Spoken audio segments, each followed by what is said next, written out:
Cet été, Aspic est en mode plage, le podcast de lecture analytique gazétienne estivale. Prenez votre tuba et plongez entre les vagues des articles d'analyse des rédacteurs de la Gazette du Sorcier. Sorcières, sorciers émoldus, érudits ou curieux, bienvenue sur ce nouvel épisode de Plage, le podcast de lecture analytique gazétienne estivale. Je suis Linus, vétéran de l'équipe de la Gazette du Sorcier et co-responsable du pôle rédaction. Aujourd'hui, je vous propose d'entrer dans les coulisses de l'article « La comparaison Donald Trump-Voldemort tient-elle la route ?» en compagnie de son autrice, Salem. Salut Salem, comment Salut! vas-tu ? Je vais très bien. Alors, est-ce que tu veux te présenter pour nos auditeurs et auditrices qui ne te connaîtraient pas ? Alors, moi, c'est Salem. Je suis fière serre d'aigle, comme toi. Et je suis à la Gazette depuis Ouais. 2016. Donc, ça commence à être un petit peu vieux. Pas autant que toi, mais quand même un petit peu. Pas loin. Et je pense que peut-être certains vont reconnaître ma voix parce que d'habitude, j'anime le podcast Salut les sorciers. C'est moi qui dis Salut les sorciers au début.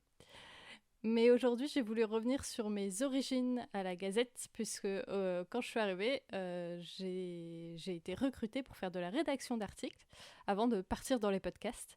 Et donc, je vais aujourd'hui vous présenter un de mes premiers articles de l'époque où j'étais rédactrice, avant de tourner le dos vers les podcasts.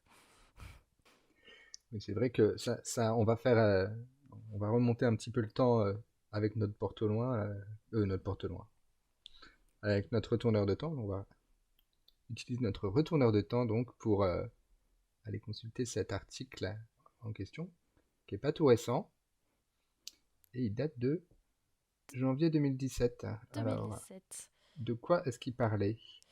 Alors, à l'époque, en 2017, c'était la super période où on vivait les élections américaines qui ont mené à l'élection de Trump en tant que président des États-Unis.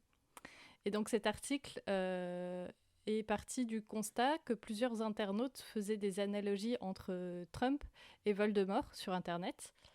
Et donc, dans cet article, j'ai cherché à comprendre pourquoi les gens faisaient cette analogie et est-ce que cette analogie est exacte, est-ce que c'est cohérent de rapprocher Donald Trump et Voldemort. Et alors, petite précision sur l'article, c'est un article qui date de janvier 2017, mais il y a eu une réécriture en 2021, il y a très peu de temps, pour actualiser le propos.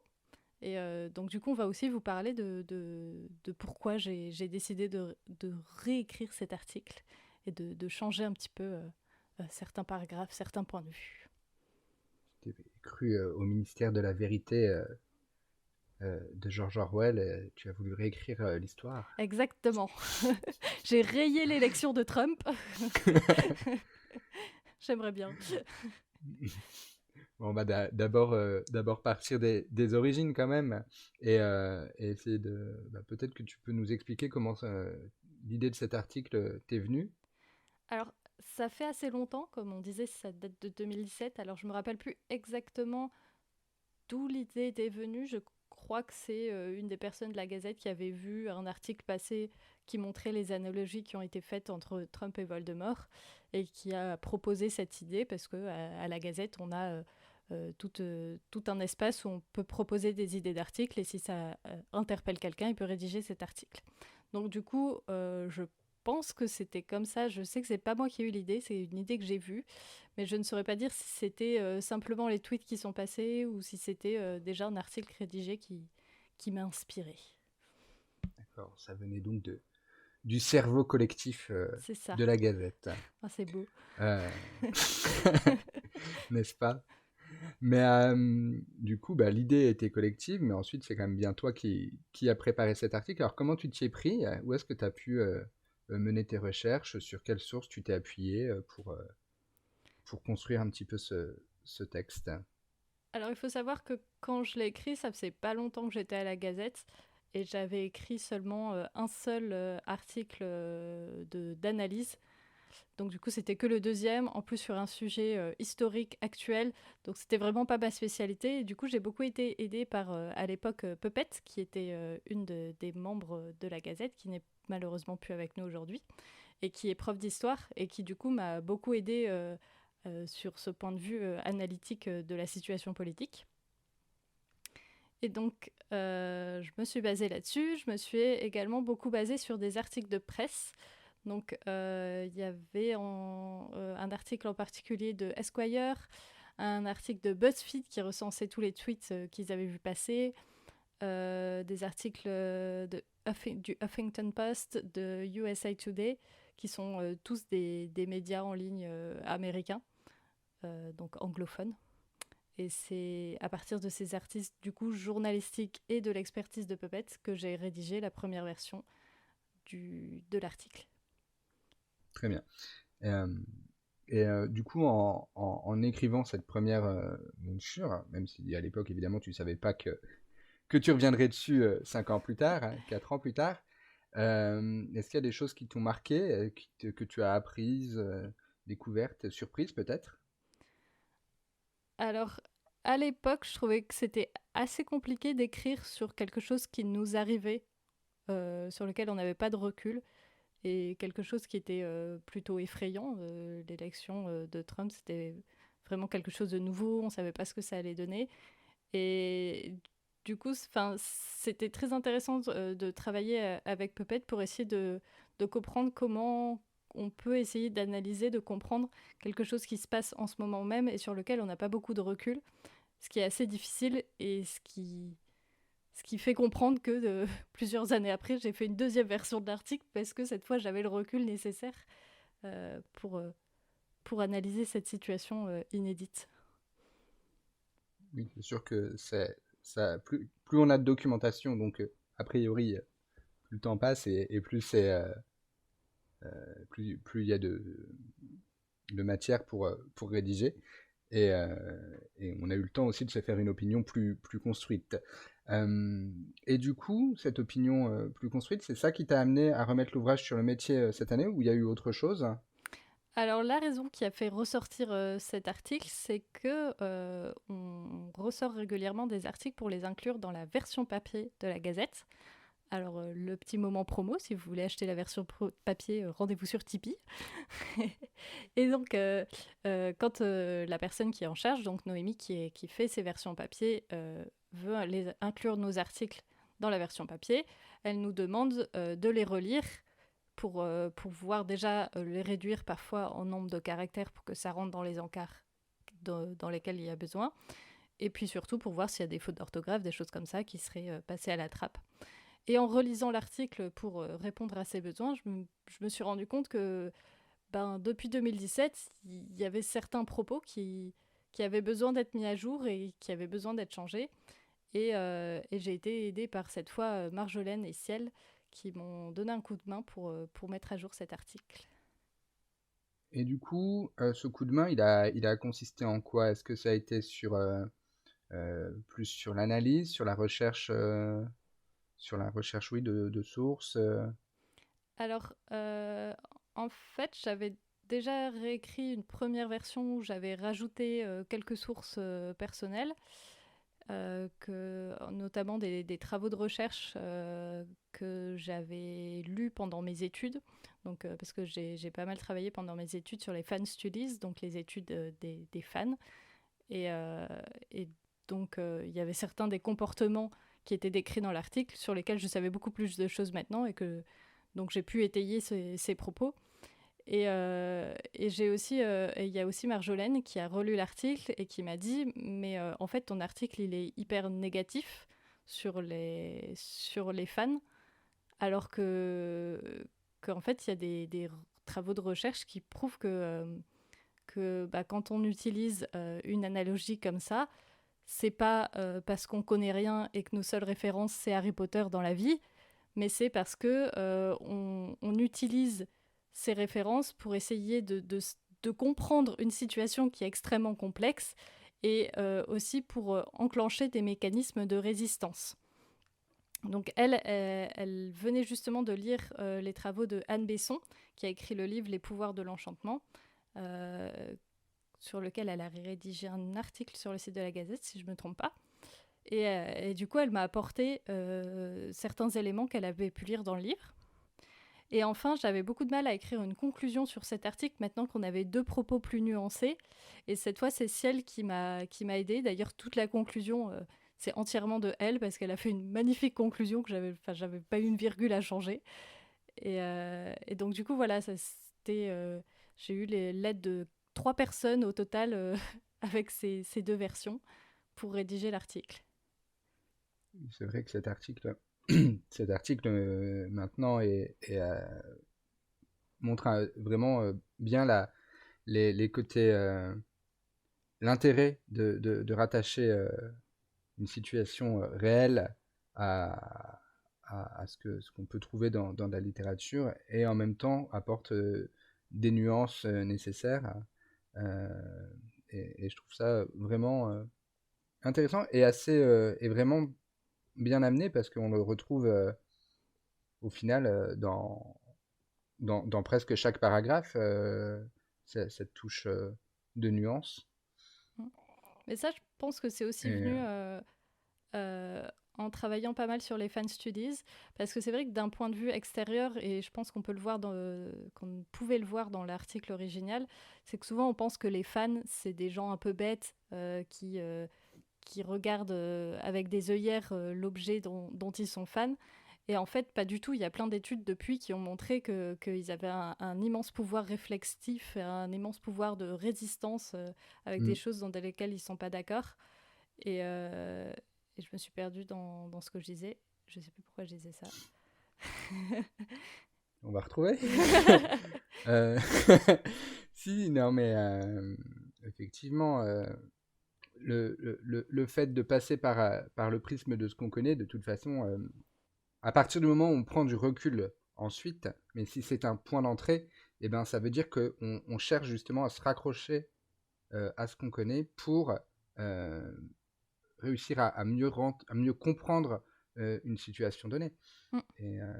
Et c'est vrai que du coup, c'est plutôt pertinent. Mais c'est vrai que l'idée, et je pense que c'était ça du coup, peut-être le biais de ton article originel, si j'ai bien saisi ce que tu disais tout à l'heure, c'était que le risque, évidemment, c'est de rester sur cette situation d'entrée, Oui. où on ne fait que s'appuyer sur l'œuvre finalement, pour comprendre le monde, alors que l'idée, c'est justement d'entrer par là et ensuite d'élargir son horizon de pensée. C'est ça, exactement.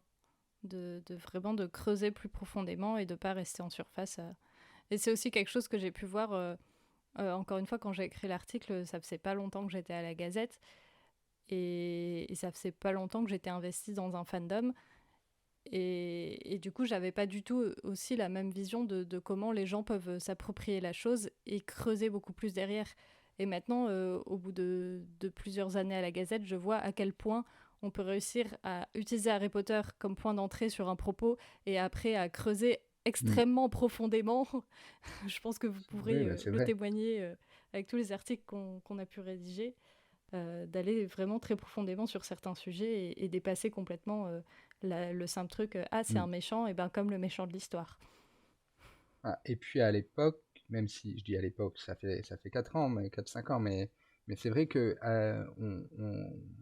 en France en tout cas, on utilisait encore assez peu la pop culture finalement, pour traiter de sujets sérieux. Oui. Même il y a 4-5 ans. Et du coup, on avait un peu moins ce regard-là. Oui, c'est un courant assez récent en France d'avoir cette vision. Et on en était encore effectivement aux utilisations un peu caricaturales finalement, où on utilise une œuvre pour, en faisant des comparaisons un peu pas toujours pertinentes, notamment sur le personnage du coup de Voldemort, hein, où ça peut être un peu, le sujet pouvait être un peu glissant, où je trouve que du coup tu t'en es vraiment bien sorti, à la réécriture au moins, puisque j'ai plus l'article original en tête, mais Mais à la réécriture, tu t'en es vraiment bien sorti, je trouve. Après, Trump reste un personnage qui en France a pas beaucoup de supporters, donc C'est... je me faisais pas trop de soucis en le dénonçant au même, euh, au même rang que Voldemort et en disant qu'en fait c'est même pire que Voldemort dans l'article parce qu'il est conséquence de choses bien réelles qui nous touchent au quotidien.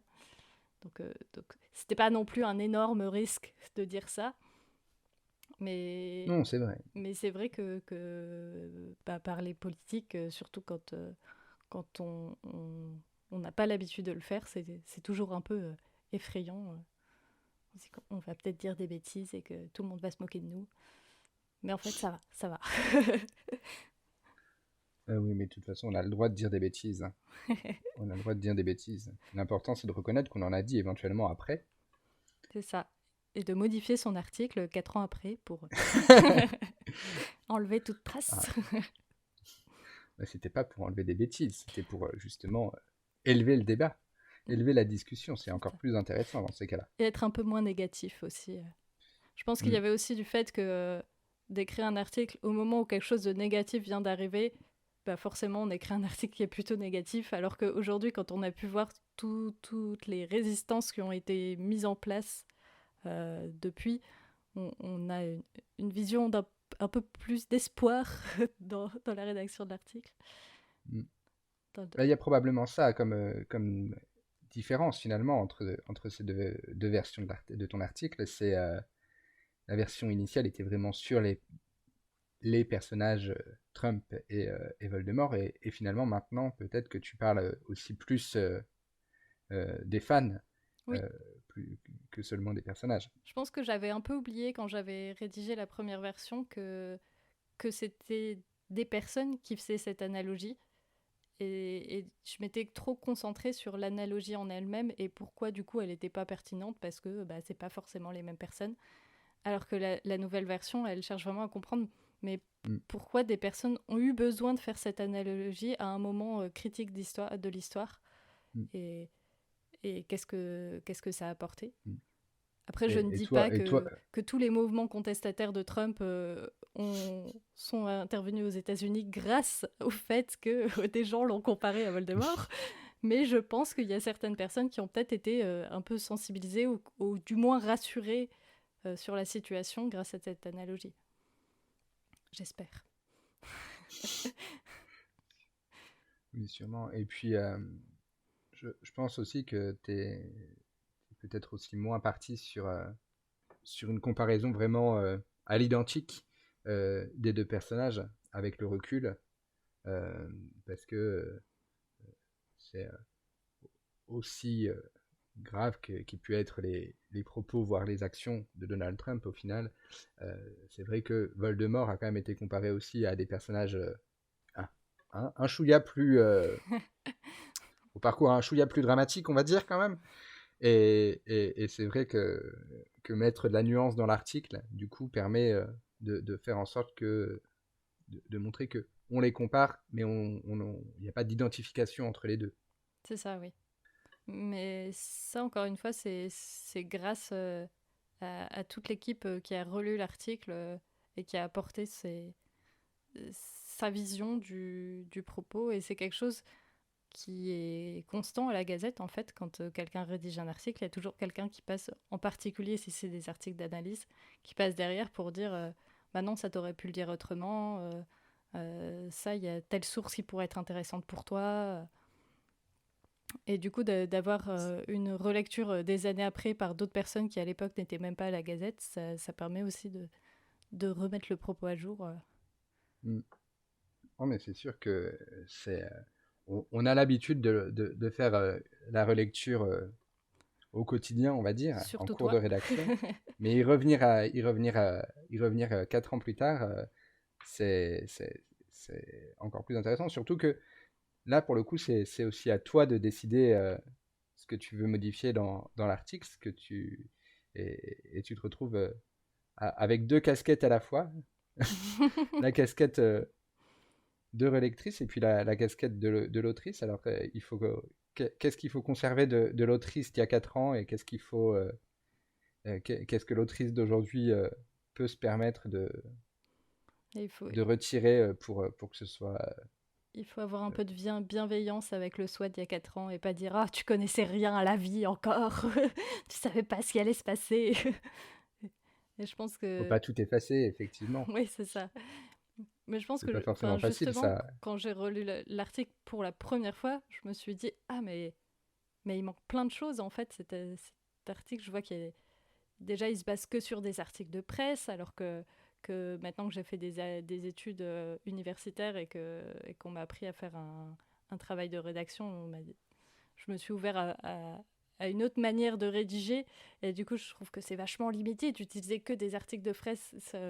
Bon, évidemment, du Il faut moment même diversifier où les je sources. l'écrivais, mais en même temps, c'était un événement actuel, donc je pouvais pas trop faire de recherche dans le passé. Mais de pas avoir essayé de creuser pour aller dans des thèmes de... Parce que c'est pas un phénomène nouveau, que comme on le dit en début d'article, que des gens comparent Voldemort à d'autres personnages plus ou moins négatifs que Trump. Et du coup, ça fait qu'il y avait des trous dans cet article qui ont pu être comblés maintenant avec cette relecture. Est-ce que du coup, en faisant cette relecture, en faisant peut-être des nouvelles découvertes, du coup, pendant tes recherches, est-ce que ça t'a donné envie d'écrire des idées de nouveaux articles sur ce sujet en comparaison entre des personnages de la vie réelle et Harry Potter ou sur des situations politiques peut-être Je me suis pas posé la question d'écrire de nouvel article. Ça m'a donné envie de lire du coup le livre de Anne Besson que Marjolaine m'avait recommandé et qui porte justement sur la résistance que les fans peuvent avoir. Et c'est un peu mon côté, j'adore les études sur les fans. Mais c'est vrai que quand je lis des choses sur les fan studies, je les mets toujours en parallèle avec ce que je connais de l'univers Harry Potter, parce que c'est ce que je connais le mieux, et c'est les fans que je côtoie, donc du coup je peux mettre en parallèle. Et du coup, si je mets la main sur ce livre un jour, je pense que la lecture sera faite en pensant au fandom d'Harry Potter, et peut-être que dans cette lecture naîtra un article sur, peut-être que là il y aura des idées qui vont surgir ouais, sur la mais résistance. Parce que cet aspect de la résistance dans le fandom Harry Potter, il a beaucoup été étudié par l'auteur, le chercheur Henry Jenkins, qui a fait un gros travail qui est un des fondateurs des études sur les fans, et qui a analysé la Harry Potter Alliance, qui ne s'appelle mm, plus Harry Potter Alliance, justement. C'est le Fandom fandom Forward. forward Ouais, c'est si je ne ça. me trompe pas. Et du coup, de ce côté-là, j'ai pas besoin de faire un parallèle avec Harry Potter parce qu'il y en a déjà un très bon qui a été fait, mais qui une fois de plus, comme je le dis dans l'article, montre ce besoin de creuser plus loin, puisque on vient d'apprendre que Harry Potter Alliance décide de se détacher un peu d'Harry Potter en s'appelant Fandom Forward pour explorer d'autres fandoms et pouvoir aller plus loin dans leur engagement, même s'ils Mm. sont nés, encore une fois, du fandom Harry Potter. Il est chouette le fandom Harry D'ailleurs, Potter. mm.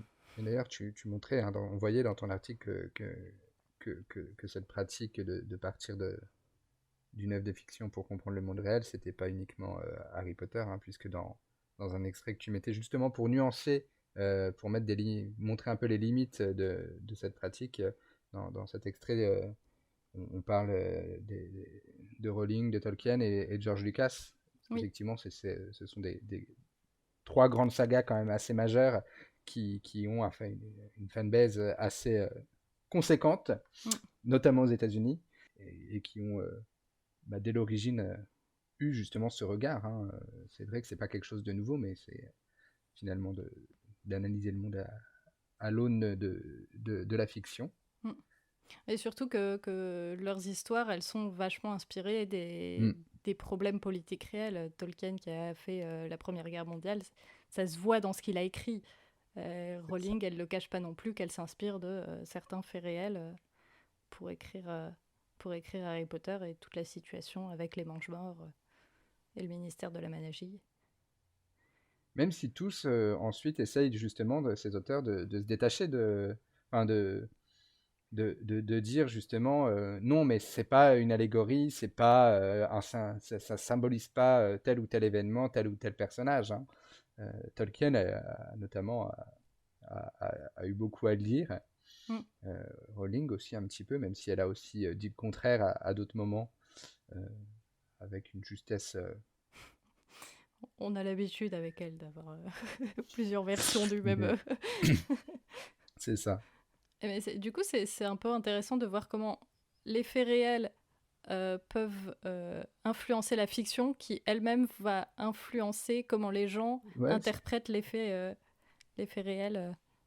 c'est ça. Mm. C'est une C'est méta-analyse de la politique avec la fiction. ouais, non mais bah alors il y a des œuvres qui s'y prêtent plus que d'autres. Bah c'est vrai qu'il y en a qui sont dans les œuvres qui en sortant du monde magique, il y a des œuvres qui sont euh, régulièrement utilisées pour faire ça, hein. Bah, une en particulier, hein, qu'on retrouve très très fréquemment ces dernières années, hein, c'est 1984, Oui, qui se voulait une critique. et c'est très euh, politique aussi, donc forcément. c'est ça.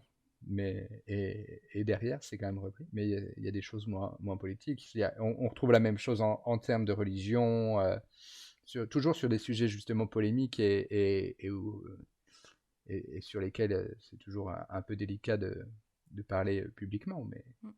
Et justement, ça facilite un peu de prendre ce biais fictionnel pour parler. C'est pas forcément facile de parler de politique, mais de critiquer mm, un personnage politique de fiction, ça va être beaucoup plus simple, parce que tout le monde s'accorde que Voldemort c'est le méchant, alors que bah, il peut y avoir des désaccords sur est-ce que Trump c'est le méchant ou pas. Et du coup, de faire une analogie, ça mm, permet un peu de se protéger, de pouvoir plus facilement amener cette critique, et après de dire aux gens, bah regardez, il y a quand même vachement de points similaires entre les deux personnages. c'est ça. Et puis ensuite, bah, il faut, euh, il faut faire bouger son curseur pour comprendre justement à quel niveau ces points similaires, ces similitudes sont importantes, sont vraies, les conséquences pourraient être plus ou moins identiques aussi, mais Mm. Se dire, tiens, ça, on peut pas toujours le prévoir. oui. Et puis c'est plus facile quand on connaît la fin du livre que dans une situation où on ne sait pas ce qui va se passer après, quoi. C'est ça. Exactement ce qui t'est arrivé finalement Exactement, avec le mandat voilà. de Trump, hein. Attends, il peut revenir, hein. Enfin, je touche du bois, mais... Oui, mais ça...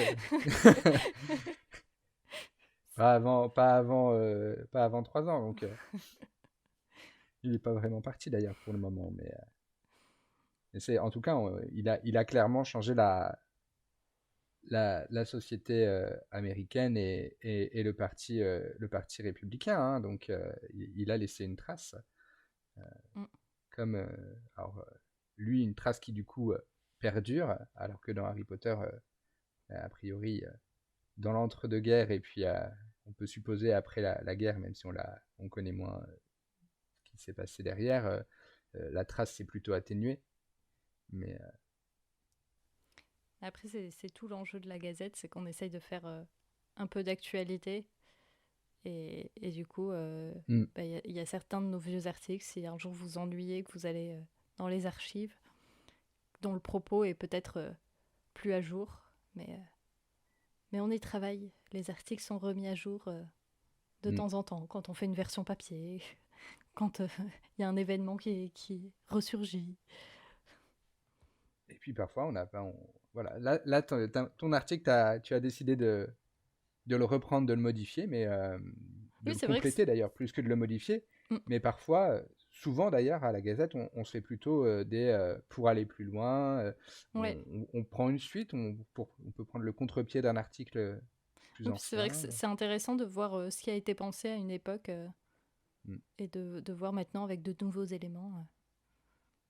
c'est ça. Et puis ou simplement l'envie d'exprimer une opinion différente avec soit les mêmes sources, soit des sources plus récentes, hein. Mais c'est vrai que je pense, intéressant justement. C'est ce qui permet aussi de se faire une opinion, hein, Mm.